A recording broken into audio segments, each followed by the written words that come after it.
시청자 여러분 안녕하십니까? BOA 모닝뉴스 시작합니다. 아베 신조 전 일본 총리가 8일 선거 유세 도중 총격을 당해 숨진 가운데 조 바이든 대통령은 깊은 애도를 표하고 폭력적인 공격은 결코 용납될 수 없다고 말했습니다. 바이든 대통령은 이날 성명을 통해 아베 전 총리의 피격 사망 소식에 큰 분노와 슬픔을 느낀다면서 이는 일본과 아베 전 총리를 아는 모든 이들에게 비극이라고 말했습니다. 이어 자신은 오바마 행정부 시절 부통령으로서 아베 전 총리와 긴밀히 협력할 수 있는 특권을 가졌다면서 최장수 일본 총리였던 아베 전 총리는 미일 동맹과 우호의 옹호자였다고 강조했습니다. 바이든 대통령은 아베 전 총리가 공격을 받는 순간에도 민주주의를 위해 일하고 있었다면서 폭력적인 공격은 결코 용납될 수 없고 총기 폭력은 지역사회에 깊은 상처를 남긴다면서 미국은 이 슬픔의 순간에 일본 편에 서 있으며 아베 전 총리의 유가족에게 깊은 애도를 표한다고 말했습니다. 한국의 윤석열 대통령도 이날 저녁 아베 전 총리의 유족인 아키에 여사에게 조전을 보내 일본 헌정사상 최장수 총리이자 존경받는 정치가를 잃은 유가족과 일본 국민에게 애도와 위로의 뜻을 전한다고 말했다고 한국 대통령실이 밝혔습니다. 아베 전 총리는 일본 참의원 선거를 이틀 앞둔 이날 나라현 나라시의 한 역 인근에서 선거 유세를 하던 중 전직 해상자위대원이 쏜 총에 맞았으며 긴급 후송 중 과다 출혈로 심폐정지 상태에 빠졌다가 결국 사망했습니다. 미국과 한국, 일본이 인도네시아 발리에서 열린 주요 20개국 외교장관 회의를 계기로 3국 외교장관 회담을 열고 북한 문제 등 현안을 논의했습니다. 또 아베 신조 전 일본 총리 사망에 관해서도 깊은 애도를 표했습니다. 박동정 기자가 보도합니다. 토니 블링컨 국무장관이 박진 한국 외교장관, 하야시 요시마사 일본 외무상과 3국 외교장관 회담을 열었습니다. 세 장관은 8일 주요 20개국 G20 외교장관 회의가 열리는 인도네시아 발리에서 만나 북한 문제를 비롯한 다양한 현안을 논의했습니다. 세 나라 외교장관 회담은 지난 2월 하와이에서 열린 이후 5개월 만입니다. 이날 회담은 아베 신조 전 일본 총리의 사망 소식으로 당초 예정보다 다소 늦게 시작됐는데 블링컨 장관과 박진 장관은 깊은 애도를 표한다고 말했습니다. The opportunity to share with Farmer Takahashi the very deep condolences of the United States passing on the assassination of the former Prime Minister Abe. This is shocking. The United States, Prime Minister Abe was an extraordinary partner and someone who clearly was a great leader for Japan, for the Japanese people, but also so admired as a global leader. The Korean government strongly condemns this shooting incident as violent crime that should not be tolerated under any circumstances. 미 한일 장관은 이날 회담에서 북한 정권의 핵미사일 위협에 대응한 공조 방안과 인도태평양 지역 내 규범에 기초한 질서 유지, 공급망 확보, 중국과 러시아 등이 제기하는 도전에 대한 협력 방안 등을 논의한 것으로 알려졌습니다. 네드 프라이스 국무부 대변인은 회담 후 발표한 보도자료에서 세 나라 장관이 북한의 불법 탄도미사일 발사를 규탄하고 3국의 안보 협력 확대 방안을 논의했다고 밝혔습니다. 아울러 블링컨 장관은 한반도의 완전한 비핵화와 납북 문제의 즉각적인 해결을 위한 미국의 약속을 거듭 강조했다고 전했습니다. 블링컨 장관은 회담 후 트위터에 자유롭고 개방적인 인도태평양을 위해 미한일 3국 협력이 이처럼 요긴한 적이 없었다면서 공조의 중요성을 거듭 강조했습니다. 박진 장관은 회담 후 기자들에게 3국 장관이 북한에 지속되는 도발에 대해선 한미일이 한 목소리로 단호하게 대응하고 비핵화 대화를 재개하기 위한 방안에 대해서도 긴밀히 공조해 나가기로 했다고 말했습니다. 앞서 국무부 고위 당국자는 7일 나토 정상회담을 계기로 바이든 대통령이 한국, 일본 정상과 회담한 데 이은 후속으로 국무부는 나토에서 논의한 다양한 사안들을 추진할 것을 지시받았다면서 북한 관련 문제를 비롯한 다양한 현안들이 논의될 것이라고 예고한 바 있습니다. BOA 뉴스 박동정입니다. 한국을 방문하고 있는 미국 의회 코리아 스터디 그룹 대표단이 한국의 국방장관과 만나 미한 동맹 발전 방향과 한반도 등 영내 안보 정세에 대해 논의했습니다.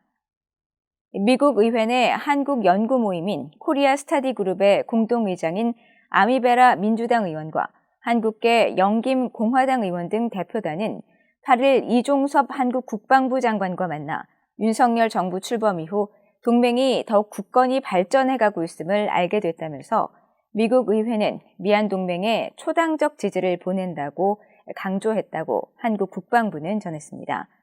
이에 대해 이 장관은 고도화하는 북한 정권의 핵과 미사일 능력에 대응해 지난 5월 한미 정상회담에서 이룬 양국 정상 간 합의를 바탕으로 연합 방위 태세를 강화해 나가고 있다고 설명했습니다. 또 미한 동맹 강화를 위해서는 미국 의회 차원의 변함없는 지지가 중요하다면서 미국 의회 내 코리아 스터디 그룹이 양국 관계 증진을 위한 가교 역할을 해줄 것을 당부했다고 한국 국방부는 전했습니다. 미군 최고의 영예인 명예훈장을 받은 한국전쟁 참전 노병이 미국 국방부 영웅의 전당에 이름을 올렸습니다. 주인공은 올해 95세의 랠프 퍼킷 퇴역대령으로 한국전쟁 중 용맹함과 솔선수범을 실천한 인물로 기억되고 있습니다. 조상진 기자의 보도입니다. 올해 95세의 한국전쟁 참전용사 랠프 퍼킷 퇴역대령이 미국 국방부 영웅의 전당에 헌액됐습니다. 로이드 오스틴 미국 국방장관은 6일 국방부 청사에서 열린 헌액 행사에서 고령으로 참석하지 못한 퍼킷 퇴역대령에게 인사말을 전하며 그의 헌신에 경의를 표했습니다. Colonel Puckett couldn't be with us in person today. I believe that he's watching from home. So good morning, Colonel. So let's think back on a frigid morning in 1950 during the Battle for Hill 205 in the Korean War. First Lieutenant Puckett was commanding the 8th U.S. Army Ranger Company. And he repeatedly put his life at risk running across an open field and courting enemy fire so that his team could spot the Chinese position. 오스틴 장관은 퍼킷 퇴역대령이 당시 수류탄 파편을 맞은 뒤에도 작전을 지휘했으며 또 다른 부상을 당하자 자신을 두고 대피할 것을 부하들에게 지시하는 등 용맹함과 담대함을 보여주었다고 말했습니다. 그러면서 퍼킷 퇴역대령이 지난해 명예훈장을 받을 당시 훈장은 나보다 더 많은 일을 한 레인저 대원들의 것이라고 말한 사실을 상기시키며 퍼킷 퇴역대령은 국가가 요구한 것보다 더 많은 일을 했다고 강조했습니다. 미국에서 명예훈장은 미국 의회 이름으로 대통령이 군인 유공자에게 수여하는 최고의 무공훈장으로 앞서 지난해 5월 조 바이든 대통령은 미한 정상회담 중에 퍼킷 퇴역대령에게 명예훈장을 수여했습니다. 이날 영웅의 전당 헌액 행사에 퍼킷 전 대령 대신 참석한 존 락 전 대령은 7일 BOA에 퍼킷 전 대령은 자신이 아는 군인 중 가장 겸손하고 솔선수범을 실천한 참군인이라고 말했습니다. 자신을 다른 사람보다 우월하다고 절대 생각하지 않았으며 어떤 어려운 상황에서도 그 자리를 피하지 않는 지휘관이었다는 겁니다. 미국 남부 조지아주 출신인 퍼킷 퇴역대령은 1943년 사병으로 입대했다가 2년 뒤 육군사관학교에 입교했으며 한국전쟁에는 1950년 8월부터 11월까지 참전했습니다. 전쟁 당시 중1로 205 고지에서 전진하다 중공군의 박격포 기습을 받았지만 적의 공격에도 아랑곳하지 않고 부대원들이 적의 위치를 파악해 공격할 수 있도록 고지 앞으로 전진했습니다. 또 중공군의 공격으로 수류탄 파편을 맞고도 전투를 지휘하는 등 영웅적인 전공을 세웠고 이후 1967년에 1년간 베트남전에 참전한 뒤 1971년 전역했으며 지난 1992년에는 육군 레인저 부대 명예의 전당에 헌액된 바 있습니다. BOA 뉴스 조상진입니다. 북한 김일성 종합대학이 공식 웹사이트를 통해 세계 유수 교육기관들과 공동 연구를 진행하거나 자매 결연을 맺었다고 주장하고 있지만 상당 부분 사실이 아닌 것으로 나타났습니다. 유럽의 여러 대학은 BOA에 김일성 종합대의 주장은 사실과 다르다며 북한에 삭제 요청도 했지만 아무 응답이 없다고 밝혔습니다. 박승혁 기자가 보도합니다.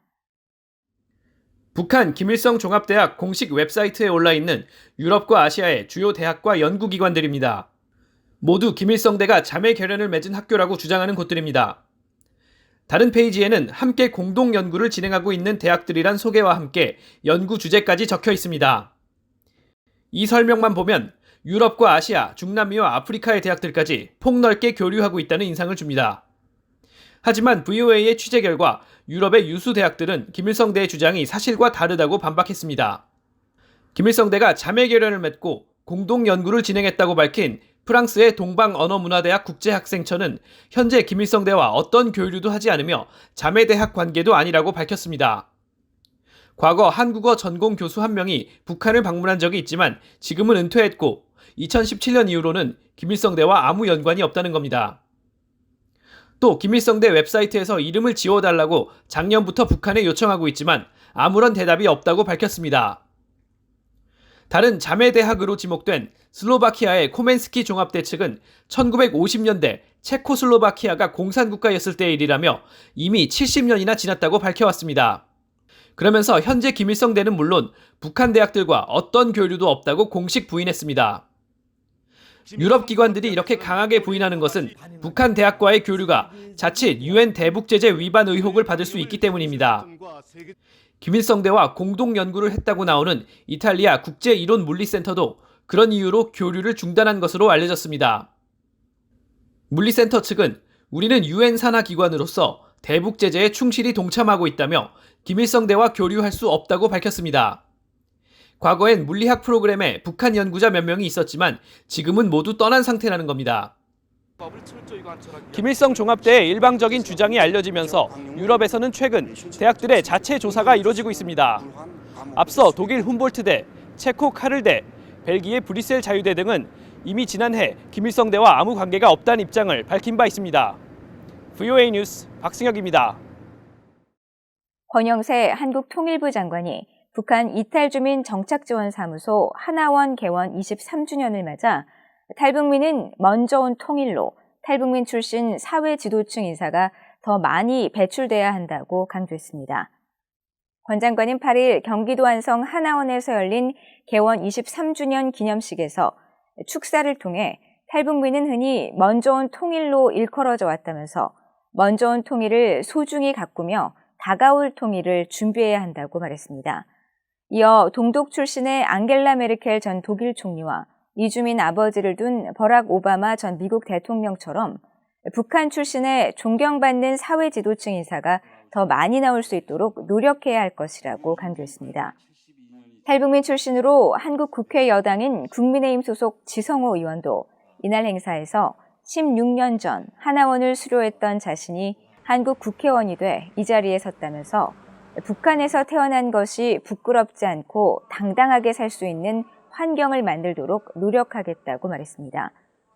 탈북민 정착교육시설인 하나원은 탈북민이 한국에 처음 도착해 사회적인 교육을 받는 기관으로 지난 1999년 7월 안성에서 개원했으며 2012년에는 남성 전용 제2하나원이 강원도 화천에 개원해 지금까지 약 3만 명의 탈북민이 하나원을 거쳐 한국 사회에 정착했습니다. 이상으로 VOA 모닝뉴스를 모두 마칩니다. 시청해주신 여러분 고맙습니다.